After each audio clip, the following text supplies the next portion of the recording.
কেন নামাজ পড়ো না ভাইয়া?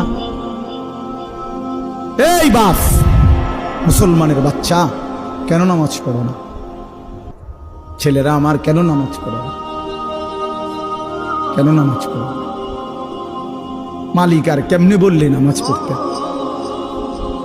রাসূলুল্লাহ সাল্লাল্লাহু আলাইহি ওয়াসাল্লাম হাসরের ময়দানে জিজ্ঞাসা করবে, উম্মত, পিঠটা তায়েফের পাথরের আঘাতে চাল্লির মতো ছিদ্র বানায় ফেলছিলাম, ক্ষুধার কষ্টে পেটে পাথর বাঁধছিলাম, 3 মাস আমার ঘরের চুলায় আগুন জ্বলে নাই, আমি উম্মত দান দান শহীদ করে রক্তে ভাসে গেছি, 23টা বছর আমি কোনোদিন ঠিক মতো ঘুমাই নাই, এত কাঁদলাম, এত রক্ত ঝরাইলাম, বিনিময়ে তোর কলজাটা নরম করতে পারলাম না।